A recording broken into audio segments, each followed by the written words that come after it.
Hey Libby, Yeah. I've got a bit of Doctor Who trivia for you. Ooh. Hashtag genuine excitement. Before New Who, Yeah. how many characters of the whole of New Who can you think of that have returned to the series who don't fall into the following two categories? Who are either baddies in some form or other or affiliated with the unit. So what I'm saying is, how many friends of the Doctor Have come back in old classic Who? Yeah. Have come back into old Who. Or have No, come in the into- whole of old Who, how many do you think? Does the Rani come No, back? she's not a friend. The Rani is a No, friend. she's not. Stop it. She's not, is it, babe? Brig. But unit affiliated. Oh, sorry. Not Eunice affiliated.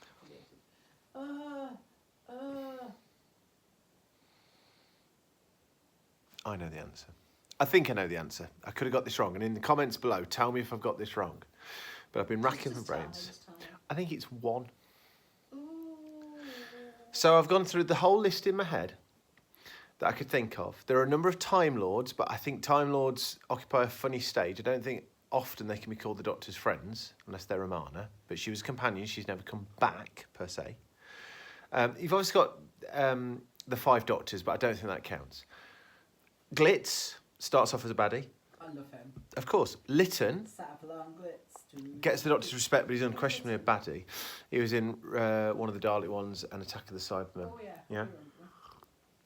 And I've been thinking, and the only one I can think of is, and I'm going to get his name wrong, Professor Travers, who is in the Abominable Bubble Snowmen and the Web of Fear. He's the only character in the whole of Doctor Who, classic Who, that I think you could describe as being the Doctor's friend who has come back. Comments below if I'm wrong. But that is the only one I can think of. Now, in New Who, we've already had friends of the Doctor who become friends of the Doctor, who start as friends of the Doctor, come back. So Mickey and Jackie are the two obvious ones. They have come back. However, this is massive. And there are a billion things that you can say about a school reunion. There are a billion different ways that this conversation can happen. We can talk about the Krillitanes, how they're a pretty good baddie. We could talk about Anthony Head and what a great performance, how perfect he is to be in Doctor Who and how he clearly is loving this role. We could talk about being back in a school. I started pondering that as well.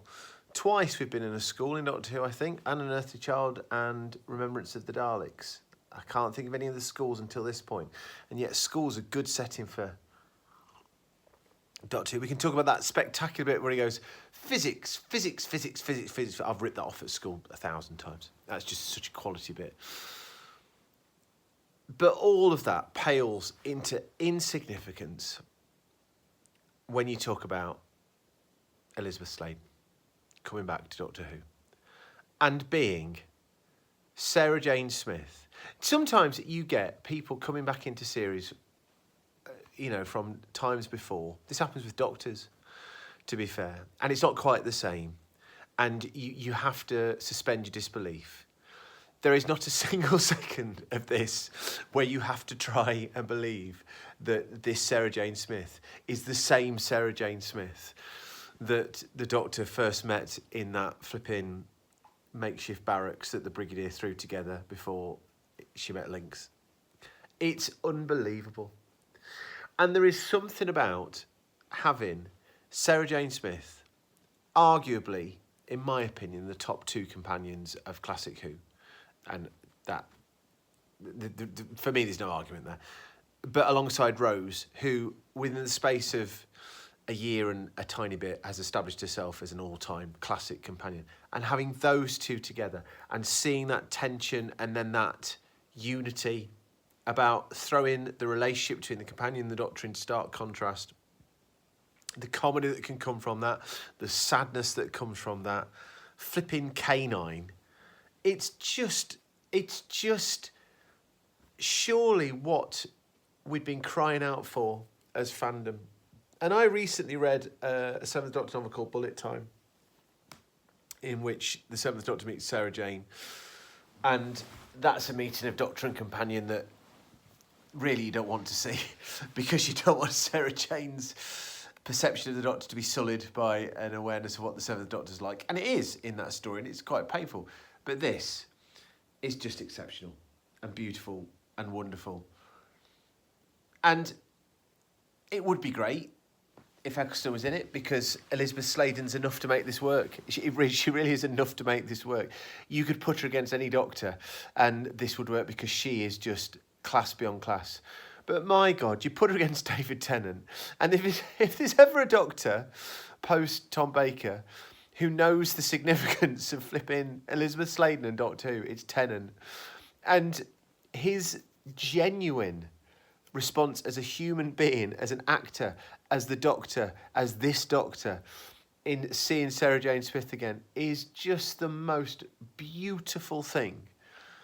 It's just utterly phenomenal. And I don't know what this was like if you weren't a Doctor Who fan.